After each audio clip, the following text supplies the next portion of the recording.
Hello बच्चों, स्वागत है आप सबका एक बार फिर से हमारे चैनल पे। इस वीडियो में हम लोग क्लास 9th के अपडेटेड एनसीईआरटी के अकॉर्डिंग साइंस का चैप्टर 1 शुरू करने वाले हैं। इसमें से कुछ पार्ट हमने पहले ही डिस्कस कर लिया है पहले की वीडियोज़ में। अगर आपने वो वीडियोज़ नहीं देखी तो मैं रिकमेंड करूँगा पहले उनको देख के फिर इसको देखें तो ज़्यादा बेहतर समझ में आएगा। तो इसमें हम थर्ड पार्ट है ये हमारा, इसमें हम चैप्टर को फिनिश करने वाले हैं। चैप्टर 1 का जहाँ तक हमने देखा था नाम क्या था, एक्सप्लोरेशन। तो हमारे बुक का ही नाम है एक्सप्लोरेशन। तो हम यहाँ क्या कर रहे हैं, चीज़ों को एक्सप्लोर कर रहे हैं, कुछ नया ढूंढने की कोशिश कर रहे हैं। साइंस पढ़ने का तरीका क्या है उसको समझने की कोशिश कर रहे हैं। तो कुछ पार्ट इसमें से हमने डिस्कस कर लिया था, जैसे साइंस क्या है हमने पढ़ लिया था, ये एग्जांपल्स देखे थे। साइंटिफिक एक्सप्लोरेशन का प्रोसेस क्या है, क्या क्या स्टेप्स होते हैं, इसके 10 स्टेप हमने देखे। फिर हमने साइंस और नेचर के बीच का रिलेशन भी देखा था कि दोनों एक दूसरे की हेल्प कैसे करते हैं। देन हमने साइंटिफिक मॉडल्स कैसे लेते हैं, बनाते हैं वो, और उनके लिए एजम्पशंस क्या लेते हैं, मान्यताएं क्या लेते हैं, उसके बारे में देखा, सीखा। उसके बाद हमने साइंटिफिक मॉडल्स के स्टेप्स को देखा, कितने स्टेप्स होते हैं, कैसे बनाया जाता है ये। उसके बाद हमने ये देखा कि साइंटिफिक मॉडल को बनाते समय कुछ चीज़ों को हमें इग्नोर करना पड़ता है और वो ज़रूरी होता है एक सिंपल मॉडल बनाने के लिए। तो एग्जांपल हमने क्रिकेट शॉट का लिया था और हमने साइंटिफिक मॉडल के कुछ फीचर्स देखे। फिर हमने एसआई यूनिट्स के बारे में पढ़ा कि हर क्वांटिटी की एक एसआई यूनिट होती है, इंटरनेशनल यूनिट, जो कि हमें उसको मेज़र करने में हेल्प करती है। और फिर हमने लॉ पढ़ा, थ्योरी पढ़ा और प्रिंसिपल, तीनों में डिफरेंस देखा कि ये क्या क्या होता है। देन हम पहुँचे प्रेडिक्शन पे, जहाँ हमने ये देखा कि लॉज का, थ्योरीज़ का यूज़ करके आप फ्यूचर की चीज़ों को कैसे प्रेडिक्ट कर सकते हैं। और इसी में हमने प्रेडिक्शंस के बारे में देखा, इंपॉर्टेंस क्या है इनका, प्रेडिक्शंस को सही है या गलत है, इनको चेक कैसे करें। सबसे बेस्ट एग्जांपल देखा वेदर फॉरकास्टिंग। तो ये सारी चीज़ें हमने डिस्कस कर ली थी। अब इससे आगे थोड़ा सा हम स्टार्ट करते हैं हमारा next topic, that is called estimation. Estimation क्या होता है? एस्टिमेशन कहने का मतलब होता है अंदाज़ा लगाना, किसी भी चीज़ का एक अप्रॉक्स वैल्यू। तो आप अप्रॉक्सीमेट वैल्यू जब निकालते हैं तो उसको कहते हैं एस्टिमेशन। तो साइंस हमेशा ऐसा नहीं है कि एग्जैक्ट कैलकुलेशंस करता है। साइंस के अंदर कई बार केयरफुल थिंकिंग होती है, लॉजिकल रीजनिंग होती है और मेकिंग रफ एस्टिमेट, यानी ये दोनों तो हमेशा ही होती है। बगैर केयरफुल थिंकिंग और प्लानिंग के साइंस पॉसिबल ही नहीं है।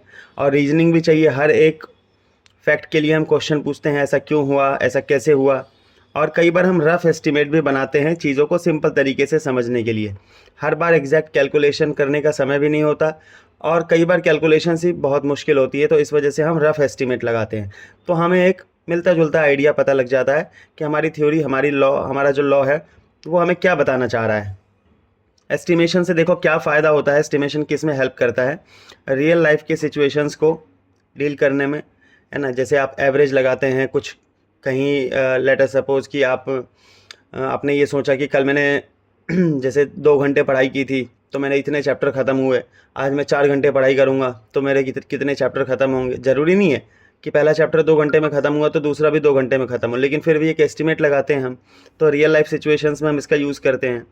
कुछ इंपॉर्टेंट क्वांटिटीज़ को पहचानने में, आइडेंटिफाई करने में हेल्प करते हैं। और आंसर्स जो है हमारे, ये मतलब सेंस इनमें आ रहा है या नहीं आ रहा है, मतलब हम ये चेक करेंगे कि हमारे आंसर्स जो है वो कहीं ऐसा तो नहीं कि बिल्कुल बेबुनियाद लग रहे हैं। जैसे अगर मान लो आपको एक रफ एस्टिमेट के हिसाब से कोई बताए कि आपको दिन भर में 15 किलो चावल खाना चाहिए, तो आप समझ जाओगे कि ये तो सेंस ही नहीं है इस बात का, कोई 15 किलो चावल कैसे कोई इंसान खा सकता है। तो रफ एस्टिमेट भी इस तरीके का होता है जिसको मतलब आप समझ सको, आप रिलेट कर सको। ऐसा नहीं कि कुछ भी लिख दिया, कोई भी रफ एस्टिमेट बना दिया, तो फिर वो गलत हो जाएगा बिल्कुल। एस्टिमेट का मतलब अप्रॉक्स होता है। अप्रॉक्स का ये मतलब नहीं हुआ कि एग्जैक्ट वैल्यू निकाल दो, और ये भी मतलब नहीं हुआ कि कुछ गलत ही निकाल के बैठ जाओ, आंसर से बहुत दूर आ जाओ। तो आपको उसके आसपास आना है। जैसे देखो हमने एक एस्टिमेट किया कि how much air we breathe in 1 day. ये हमारे एनसीईआरटी का एग्जांपल है कि एक दिन में एक नॉर्मल इंसान, अब देखो हर किसी की ब्रीदिंग रेट अलग है, कोई तेज़ी में सांस लेता है, कोई धीरे धीरे। आप दौड़ने के बाद तेज़ी में सांस लेते हैं, तो ये डिपेंड करता है बहुत सारे सिचुएशंस पे, पर्सन टू पर्सन वेरी करता है, प्लेस टू प्लेस भी बदलता है ये। लेकिन फिर भी अगर हम एवरेज निकालना चाहें तो हम ये समझते हैं कि जब कोई पर्सन रुका हुआ होता है तो लगभग 12 से 15 ब्रेथ पर मिनट लेता है, यानी 1 मिनट में 12 से 15। तो इसका एवरेज मान लेते हैं 14। 1 मिनट में हमने मान लिया कि 14 ब्रेथ कोई इंसान ले रहा है लगभग। अब ये तो 1 मिनट की बात है। एक दिन में कितने मिनट होते हैं? एक दिन में 24 घंटे होते हैं और उसमें 60 मिनट, तो हमारे पास एक दिन में आ गए 1440 मिनट लगभग। ये तो खैर एग्जैक्ट ही है। और total number of breath one day में हमने निकाला, तो जब हमें पता है 1 मिनट में 14 ब्रेथ है, तो 1440 मिनट में इसको यूनिटरी मेथड से मल्टीप्लाई कर लिया तो लगभग 20,160। इसको हम 20,000 के आसपास मान सकते हैं लगभग। तो हम ये समझ रहे हैं कि एक दिन में हम 20,000 बार सांस लेते हैं। अब एक बार सांस लेने में कितना ऑक्सीजन या कितना एयर लेते हैं, तो जैसे कि हमने एक 2 लीटर का एक नॉर्मल बैलून जो होता है बर्थडे का बैलून, उसको हम 4 बार में अगर पूरी सांस खींच के और उसको हम इन्फ्लेट करना चाहें, फुलाना चाहें, तो 4 ब्रेथ में उसको लगभग हम फुला सकते हैं। इसका मतलब कि 4 ब्रेथ में 2 लीटर हवा है, तो एक ब्रेथ में 2/4 कर दिया। देखो फिर से यूनिटरी मेथड, तो एक ब्रेथ में मतलब आधे लीटर, 0.5 या इसको हाफ लीटर भी हम लिख सकते हैं। तो हाफ लीटर हवा एक सांस में आती है। अब हमारे पास टोटल सांसें एक दिन में कितनी हुई, 20,000। तो हमने 20,000 को 0.5 से मल्टीप्लाई कर दिया, यानी ऑन एन एवरेज लगभग एक एडल्ट इंसान एक दिन में कितना एयर अंदर लेता है, 10,000 लीटर। तो ये एक एस्टिमेट है, एग्जैक्ट नहीं है। एग्जैक्ट तो हर पर्सन का वैरी करेगा, क्योंकि हर पर्सन की ब्रीथिंग रेट अलग होती है। और उस मतलब हर पर्सन ऐसा नहीं है कि 4 ही बार में उस बलून को इन्फ्लेट करेगा। कोई पर्सन 2 बार में भी फुला सकता है, किसी को 8 बार भी लग सकता है। तो ये एवरेज है, इसको हम पूरी तरीके से सही नहीं मान सकते। देखो लिखा हुआ है कि this data is an estimate and we can not claim to be exact. हम ये नहीं कह सकते कि सबके लिए 10,000 लीटर ही आंसर होगा, नहीं, ये बदल भी सकता है। लेकिन फिर भी एक रफली हमें अंदाज़ा लग गया। तो एस्टिमेशन का यही काम है। देखो बहुत मुश्किल भी नहीं हुआ। अगर हम इसमें एग्जैक्ट वैल्यू निकालना चाहते तो फिर बहुत मुश्किल होता। हम बैठ के ब्रेथ गिनते, फिर हम बलून को लेके उसमें देखते कितना एयर आ रहा है, फिर हम ये देखते कितनी बार में बलून को फुला पा रहे हैं। बहुत सारे कैलकुलेशन, बहुत सारे एक्सपेरिमेंट करने पड़ते। पर उन सबको अवॉइड करते हुए हमने एक रफ आइडिया यहाँ पे बना दिया कि एक दिन में हम कितना एयर ब्रीथ करते हैं। तो देखो ये आसान है, एस्टिमेट हमने कर लिया यहाँ पे। जैसे साइंस में ये है कि weather forecast using satellite data, जो सैटेलाइट डेटा से हम वेदर फॉरकास्टिंग करते हैं, उसमें 70% चांस ऑफ रेन बताया जा रहा है। तो 70% चांस ऑफ रेन बताया जा रहा है, तो इसका मतलब इन्होंने डेटा का यूज़ करके, सैटेलाइट डेटा का यूज़ करके बताया कि 70% चांस है कि बारिश हो सकती है। अब बाकी 30% ये भी चांस है कि बारिश नहीं होगी।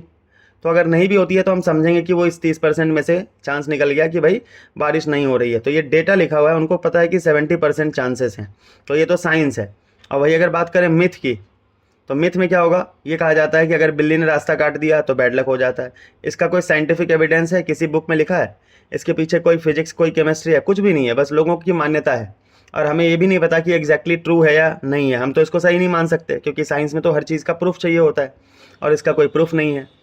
दूसरी बात, if you eat during an Eclipse, हम कहते हैं कि जब ग्रहण लगता है, तो सूर्य ग्रहण या चंद्र ग्रहण लगता है, तो उस समय खाना खाते हैं तो हम बीमार पड़ जाते हैं। अब इसका भी कोई लॉजिक नहीं है कि अगर मान लो इक्लिप्स आता है तो उसमें तो प्ले ऑफ शैडोज़ है कि किसकी शैडो किसके बीच में आ गई, अर्थ, मून, सन, इन सब की शैडो ओवरलैप करती है, उसकी वजह से होता है। इसमें कोई फिजिकल चेंज नहीं होता खाने के साथ। ऐसा तो नहीं हमारे खाने को किसी ने बॉयल कर दिया या कुछ मिला दिया। केमिकल चेंज भी कुछ भी नहीं हुआ, बायोलॉजिकल चेंज भी नहीं हुआ, कोई बैक्टीरिया, वायरस कुछ भी नहीं आया। खाना खाना है तो वो तो रखा हुआ है, पहले से ढक के रखा हुआ है, हमने फ्रिज में रखा हुआ है, उसको तो खा सकते हैं। लेकिन ये एक मिथ है, इस मिथ का कोई प्रूफ नहीं है। तो ऐसी चीज़ें जो है ये मिथ कहलाती हैं। तो आप प्रेडिक्शन करेंगे, लेकिन आप डेटा के बेसिस पे करेंगे, आप एस्टिमेशन करेंगे तब बताएंगे। आप रैंडमली कुछ भी सुपरस्टिशन या अंधविश्वास को उठा के और उसको साइंस नहीं बता सकते हैं। तो आपको मतलब समझ में आ रहा होगा डिफरेंस कहाँ पे है, साइंस में और मिथ में क्या डिफरेंस है। देखो इसमें कोई डेटा नहीं है, पर इसके अंदर आपको डेटा यानी नंबर मिल रहा है, 70% चांसेस। तो इसी से पता चलता है कि साइंस कितना प्रिसाइज होता है। साइंस जब कोई भी बात बताता है तो उसमें क्या होता है कि उसके अंदर आपको डेटा मिलता है, राइट। फिर देखें हम approximate value versus exact value. Approximate और एग्जैक्ट वैल्यू में क्या डिफरेंस है।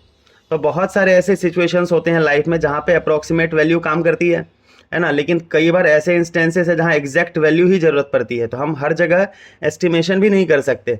जैसे लेट अस सपोज हमें कहाँ पे अप्रॉक्सीमेट आंसर मतलब कहाँ पे चल सकता है। जैसे ट्रेवल टाइम, हम कहते हैं कि यहाँ से जैसे मान लो आप एक स्टेट से दूसरे स्टेट जाएंगे तो आप ट्रेन का टाइम देखते हैं रफली 8 घंटे लेगी, लेकिन वो लेट भी तो हो सकती है, आधे घंटे पहले भी तो पहुंचा सकती है।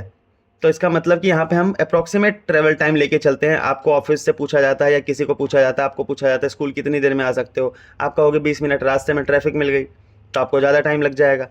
ऐसे ही rough measurement of room length, आप किसी रूम को देखते हो क्या तो ये 10 फीट लंबा होगा, 20 फीट चौड़ा होगा, तो ये एस्टिमेट रफ है, आपने कोई मेज़र थोड़ी किया है उसको। तो एक रफली जो आइडिया आपको देख के लग रहा है, आपका जो अनुभव कहता है उसके हिसाब से आप इसको बता पा रहे हैं ना।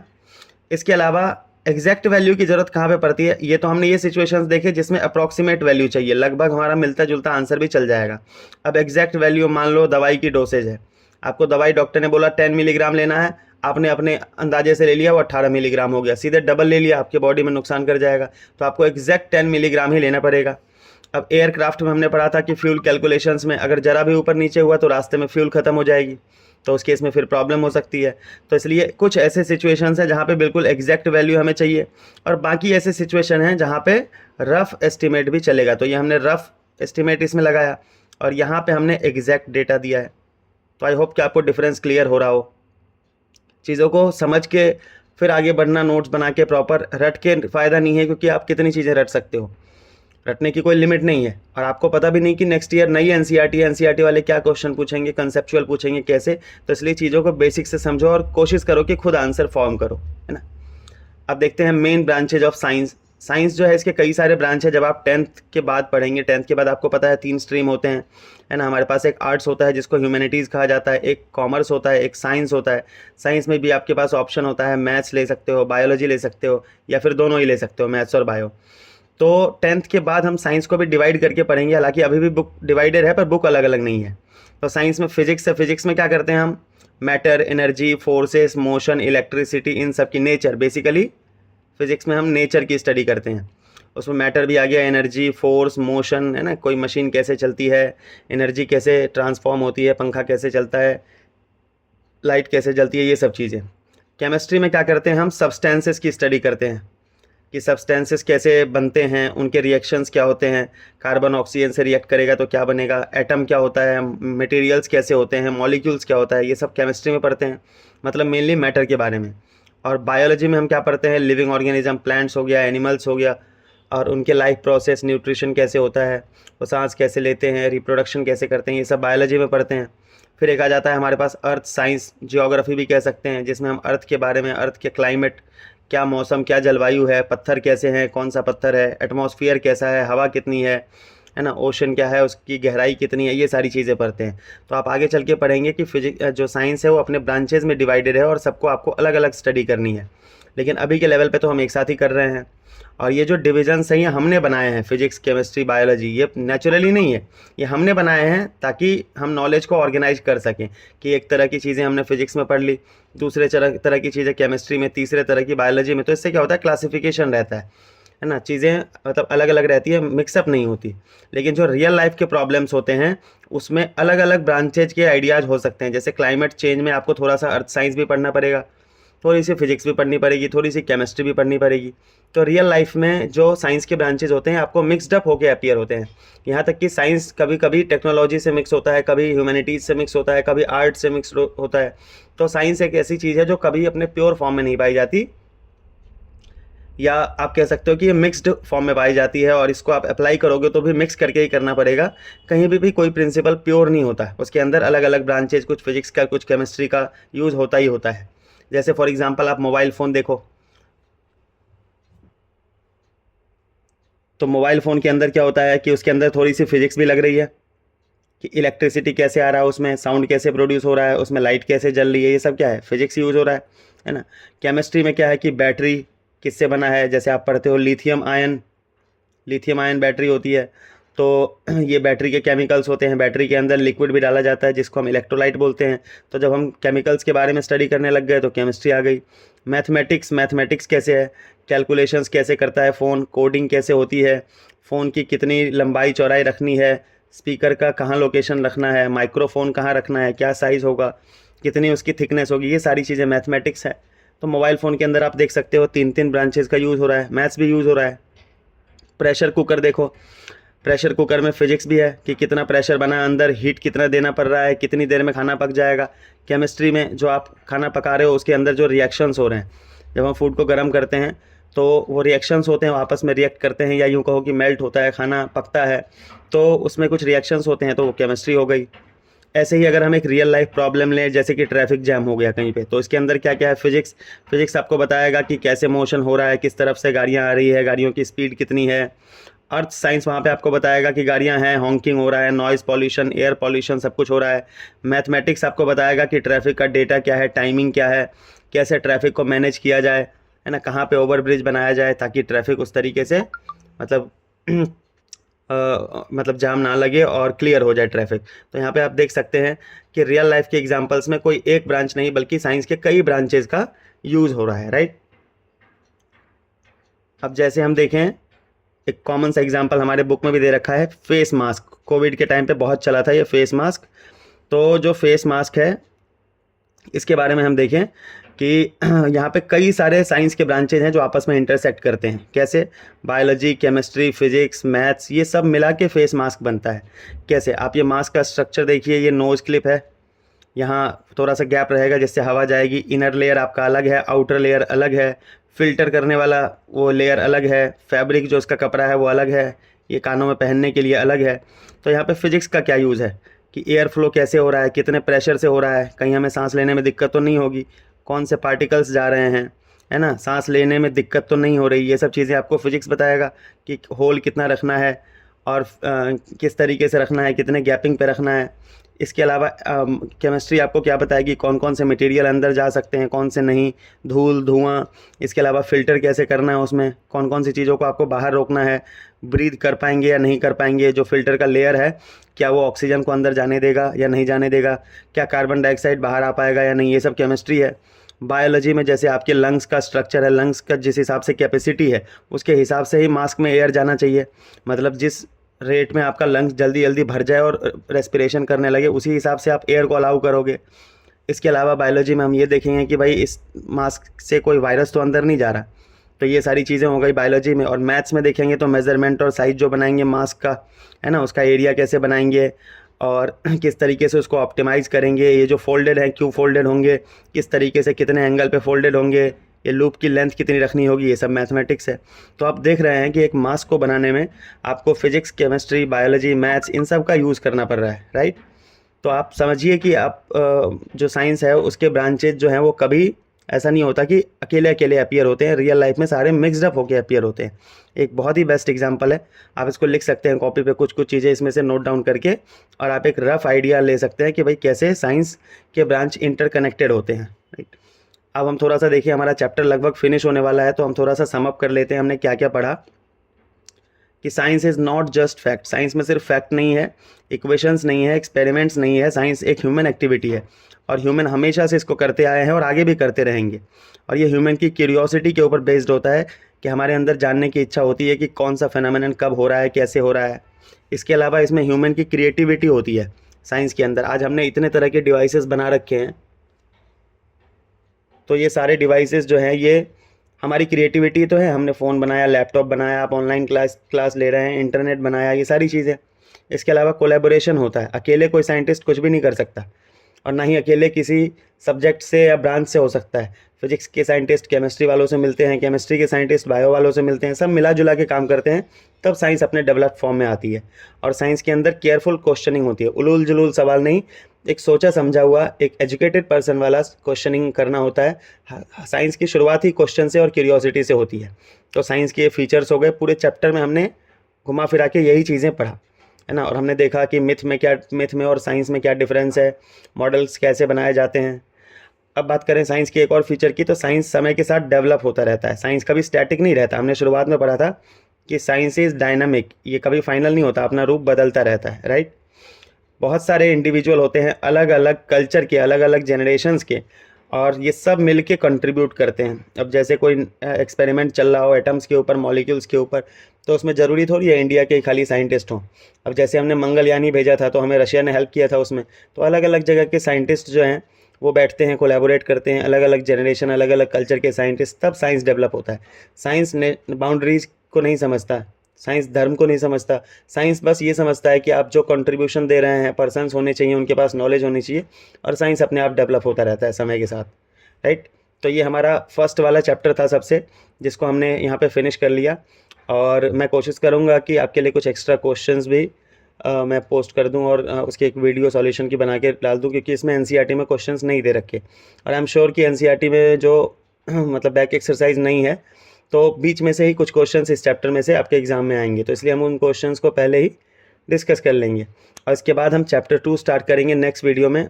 आप लोग कमेंट करके अपना फीडबैक ज़रूर बताना कि आपको समझ में कैसी चीज़ें आ रही है, आपको नोट्स कैसा लग रहा है और आपको पढ़ाई समझ में आ रही है या नहीं। अगर कोई इम्प्रूवमेंट्स, कुछ चेंजेस अगर आपको रिक्वायर्ड लगे तो आप कमेंट बॉक्स में बिल्कुल डालना, मैं उनको फॉलो करूँगा। Thank you guys for watching this video. अगले वीडियो में हम फिर से मिलते हैं।